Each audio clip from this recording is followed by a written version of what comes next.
Welcome to Shujin Academy VGM Club. I'm Professor Tom, your faculty sponsor. Here it comes! VGM Podcasting's most exciting hour of fantastic soundtracks. The fabulous 60-minute Shujin Academy VGM Club. Shinri Game 2, come on down! Esper Dream 2, come on down! Energy Breaker, come on down! And Bio Miracle Bocute Yupa, come on down! You are the 4 contestants on Shujin Academy VGM Club. And now, here is the star of Shujin Academy VGM Club, Professor Tom.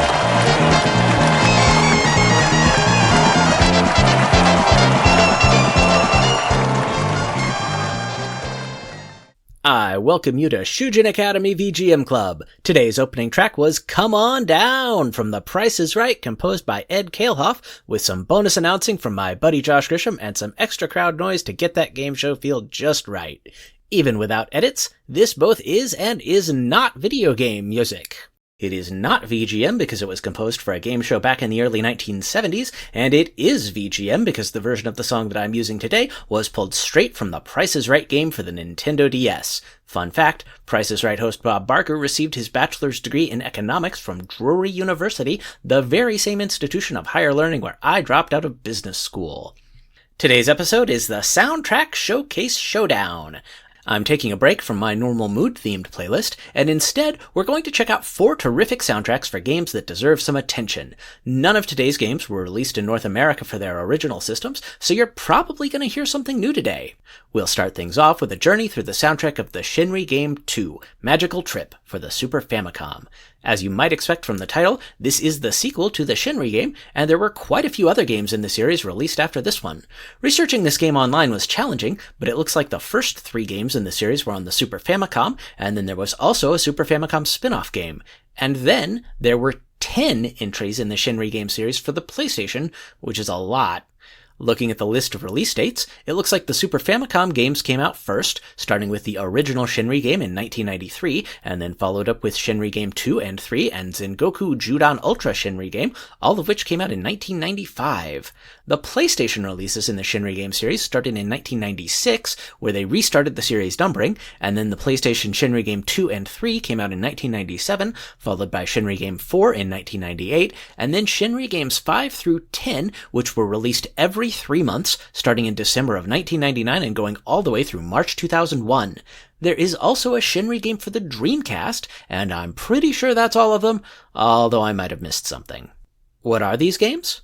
Well, these are all quiz games, but they're not traditional trivia quiz games. Shinri is Japanese for psychology, and all of the Shinri games are apparently quizzes designed to appraise you psychologically. None of these games ever made it outside of Japan, and given their subject matter, I can only assume that you'd need to be fluent in Japanese language and culture to appreciate them. I have seen a few gameplay videos on YouTube, but since these are text-based games, and I cannot read Japanese and there's not a fan translation available, I do not know what is going on. What I do know is that the Shinri Game 2 has an excellent soundtrack. It was composed by Kenji Yamazaki, and from what I can tell from browsing through his entry on the Video Game Music Preservation Foundation website, most of the games he worked on didn't get released outside of Japan, except for a handful of portable games and the Superman game for the Sega Genesis. Also, he did not work on any of the other Shinri game series entries, so if you love this soundtrack and you want more stuff like it, you might be out of luck. The songs Yamazaki composed for the Shinri Game 2 are influenced by house music, techno music, and ambient music. You'll hear what I mean in just a minute when I stop talking and let you hear this great soundtrack. I'm going to play 6 songs from this game, which is about a third of the soundtrack. None of these songs really have names, but if you want to differentiate them, I'll be starting with the game's title theme, and then I'll play in-game BGM 3, 4, 6, 7, and 10. I chose tracks here that do a good job of incorporating the various moods that Yamazaki found for this game, and if your fellow VGM podcaster Jameson from Bar Silence, or you just really like electronic music, I think you'll really enjoy this. Here we go!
Those songs were Title Screen, In-Game BGM 3, In-Game BGM 4, In-Game BGM 6, In-Game BGM 7, and In-Game BGM 10, all from the Shinri Game 2 Magical Trip for the Super Famicom, all composed by Kenji Yamazaki.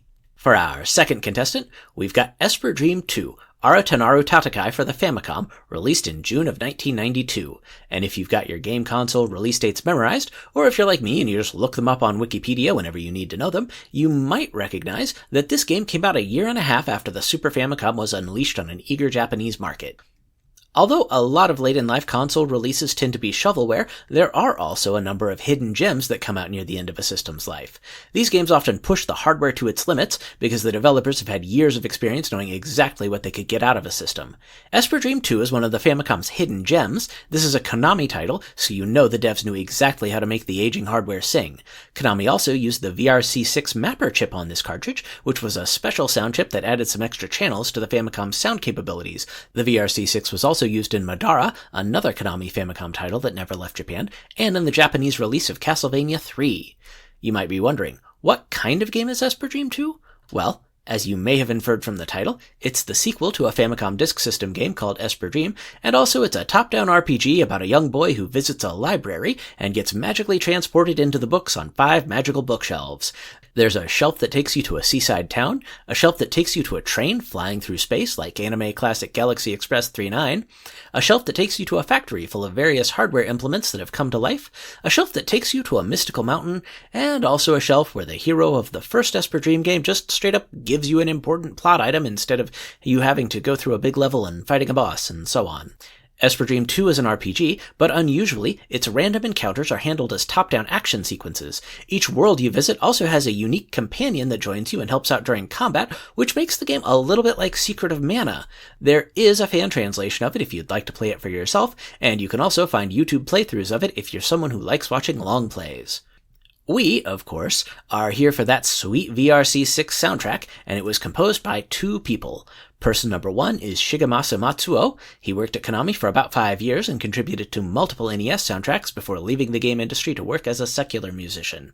Matsuo doesn't have a lot of credits, but you might recognize him from the soundtrack to Base Wars. I played a song from that game back on Groovy Episode 52.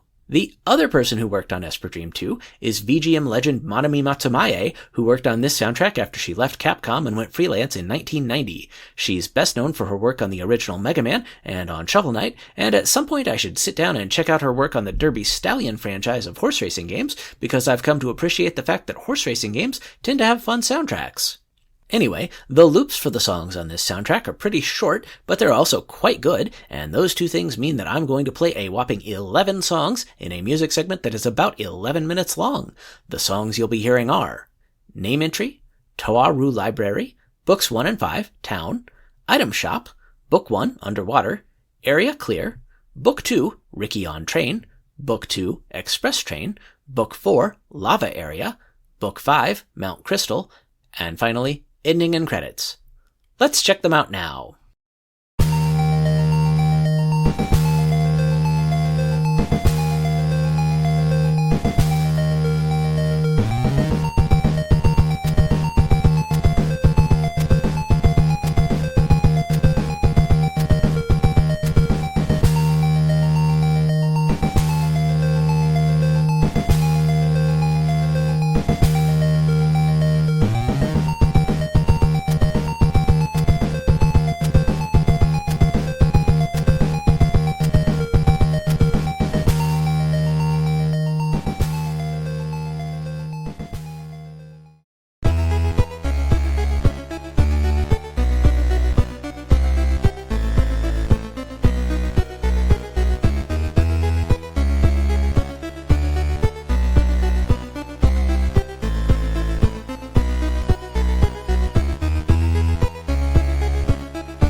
Those songs were Name Entry, Toaru Library, Books 1 and 5, Town, Item Shop, Book 1, Underwater, Area Clear, Book 2, Rikki on Train, Book 2, Express Train, Book 4, Lava Area, Book 5, Mount Crystal, and also Ending and Credits. All of them were composed by the team of Shigemasa Matsuo and Manami Matsumae, and all of them were from Esper Dream 2. Speaking of dreams, my dream is to continue padding my bank account with the money I earn from my sponsors. Let's hear what they have to say. If you've been in the game for a long time, you know that things are dangerous. Spike-filled pits, perilous boss fights, why, even a random encounter that goes bad can end things in a hurry. And you know that people are counting on you. That's why you need Phoenix Down Life Insurance. With Phoenix Down Life Insurance, you get the peace of mind knowing that whatever causes your game over, your loved ones will be able to keep the benefits of your accumulated high scores. For a few gil a month, you can get a Phoenix Down insurance policy that'll cover you no matter what happens. If you go to PhoenixDownLifeInsurance.com today and use promo code ProfTom, you can even skip your medical exam. Remember, Phoenix Down Life Insurance to take care of your loved ones.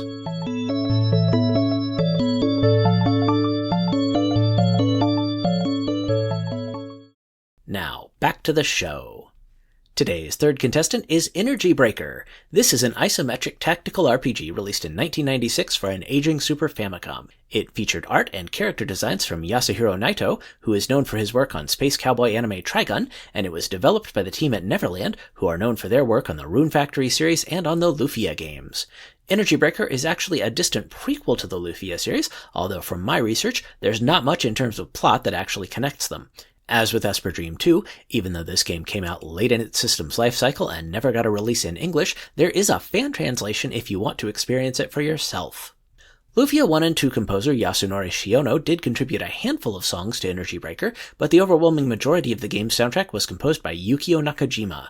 Energy Breaker was one of Nakajima's first 3 credits, and from looking at his entry on the Moby Games website, he's still involved in the game industry. He's mostly done sound effects work, with occasional forays into composition, and that's kind of a shame, because this soundtrack is so good I want to check out some of the other stuff he's done.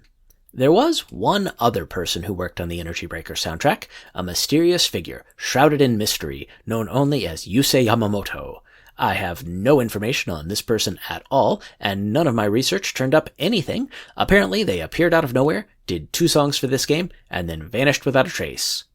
I'm going to play 8 songs from this soundtrack, and I'm making it a point to include something from all 3 Energy Breaker composers. First, it'll be The Flowers Have Bloomed, and then The Sky's Brilliance, both composed by Yasunori Shiono.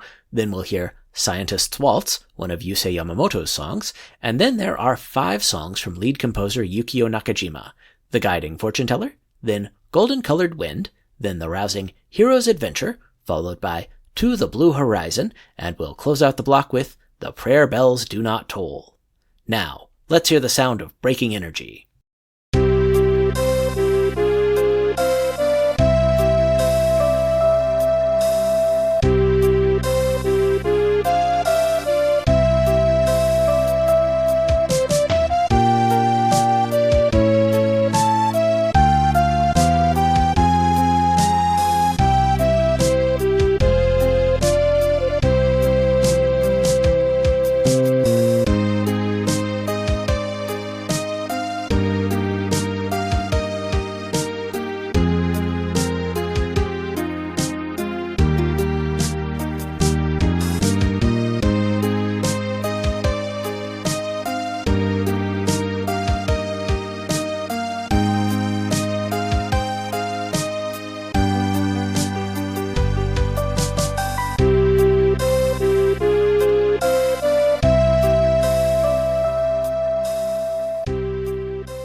Those songs were The Flowers Have Bloomed, The Sky's Brilliance, Scientist's Waltz, The Guiding Fortuneteller, Golden Colored Wind, Hero's Adventure, To the Blue Horizon, and finally, The Prayer Bells Do Not Toll, all from Energy Breaker for the Super Famicom. For our last contestant, it's Bio Miracle Bocute Yupa. Wait, hang on, my producer's telling me something. I'm pronouncing it wrong. It's Bio Miracle Bokute Upa? Well, no, I don't speak Japanese. No, the announcer doesn't speak Japanese either. What do you mean I should learn Japanese? I am not a foreign barbarian. I'll pronounce it right, okay? Can we just get on with the show? Well, now that we've got that worked out, let's talk about Bio Miracle Bokute Upa. This is a side-scrolling platformer starring a cute baby named Upa, who is also a prince, and he's got a magic rattle that he uses to overcome demons that were released from a jar that he broke. The story sounds vaguely like Pandora's box to me. The magic rattle inflates enemies like balloons, and then you can use them as platforms to jump on, or you can bonk them into other enemies to kill them. I guess it's a little like Super Mario Bros. 2, but with some different character handling physics. It's super cute, though. Konami developed it and originally released it for the Famicom Disk System add-on in 1988, and then they re-released it in 1993 as a Famicom cartridge. It was unavailable to play outside of Japan until 2008, when Nintendo offered it up for sale on the Wii's Virtual Console in Japan and North America and Europe. Since the Wii Virtual Console was shut down in early 2019, if you want to play this game today, you'll need to find someone who bought it for the Wii when it was available, or you'll need to get out your pirate hat. I actually did play this game as a kid because one of my local video rental places imported it and had it labeled as Super Mario Bros. 4. They charged extra to rent it because it was supposedly Super Mario 4, and I do not know if they actually thought it was a Mario sequel or if they were fleecing their customers or what. It is a fun little platformer, although it is definitely not on the level of Super Mario Bros. 3 or Super Mario World. You don't just listen to Shujin Academy VGM Club to hear me talk about obscure retro games, though. You want to hear the soundtrack. So, let's talk about that. First off, this is a Konami game, and it is credited to the Konami Kuheiha Club, which can mean just about anyone who worked in Konami's sound department when the game was developed. I did my own research, and none of the sources had individual track credits. In fact, multiple sources credited a different number of composers. It looks like there are somewhere between 5 and 8 people with sound credits on this game.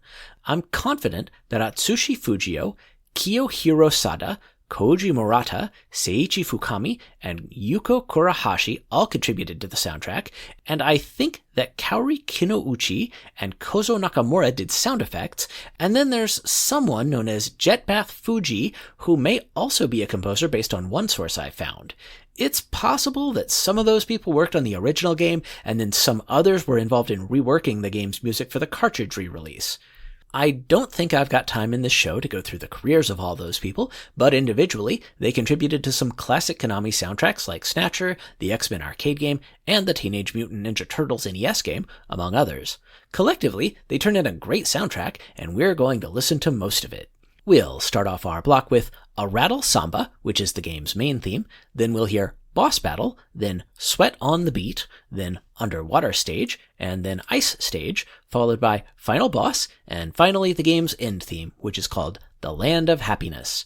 And in case you're wondering, we are going to be hearing the Famicom Disk System versions of the tunes, and not the cartridge versions, because the Famicom Disk System has some extra sound channels over the base Famicom, and so the Disk System soundtrack sounds better. Alright, baby, let's hear some songs.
Those songs were A Rattle Samba, Boss Battle, Sweat on the Beat, Underwater Stage, Ice Stage, Final Boss, and The Land of Happiness, all from Biomiracle Bokute Upa for the Famicom Disk System, all composed by some combination of Atsushi Fujio, Kiyohiro Sada, Kouchi Murata, Seiichi Fukami, Yuko Kurahashi, Kaori Kinouchi, Kozo Nakamura, and the mysterious Jetpath Fuji. And that's the show. If you want to reach me, I'm most active on Blue Sky as shujinacademy.bsky.social. You can also find me on Threads, Tumblr, or Instagram as Shujin Academy VGM Club. I'm on Mastodon at Shujin Academy VGM Club at mastodon.coffee, and my username on Discord is Professor Tom. All episodes of the show are posted to my YouTube channel, which you can find by searching for Shujin Academy VGM Club. Email me at shujinacademyvgmclub@gmail.com. Links to everything are on my Linktree at linktr.ee/shujinacademy. Please leave me a 5-star rating on iTunes or Spotify or wherever you're finding this episode. New episodes are released once or twice a month, depending on how often I get them done, and they appear on Thursday mornings on your favorite podcatcher and on 8beats.co, the internet's #1 game music radio station. My show is also featured on TerraPlayer, the cool app that's a destination for gaming podcasts and other content, so you can check me out there. Finally, if you just can't get enough of me, I'm also voicing esports reporter Samson Escapades on audio drama How Much in Bison Dollars, which you can hear on Spotify and FGC Radio. Speaking of Spotify, if you're using that to listen, please be aware that they've pulled a few of my episodes before. There's a non-zero chance that they'll eventually pull my entire podcast, as they've done with a few other game music podcasts, so I'd strongly suggest you subscribe elsewhere to get all of the Professor Tom goodness you crave. Special thanks for this episode goes out to fellow VGM podcaster Jameson of Bar Silence Podcast for contributing cover art. You can and should find Bar Silence wherever you download podcasts, and check out his website at barsilence.com. Special thanks also goes out to Josh Grisham of Nerd Informants for channeling Rod Roddy in the opening announcement. You can find Josh by searching for Nerd Informants on social media and YouTube. He can be heard on the radio on Branson, Missouri's My 100.1 KOMC, and you can listen to his podcast It's Hollywood Calling with Josh Grisham on your favorite podcatcher. I also want to thank YouTuber James York, whose SNES and Chill mix videos helped introduce me to Energy Breaker and the Shinri game too. You can find his YouTube channel by searching for James York, and I'll leave a link to it in the show notes. I've got one more song to play us out, and since I played us in with a song from The Price is Right, I'm gonna play us out with the Price is Right main theme pulled from the DS game, composed by Ed Kalehoff. Thanks for listening. I'm Professor Tom, reminding you, help control the pet population. Have your pet spayed or neutered. Goodbye, everybody.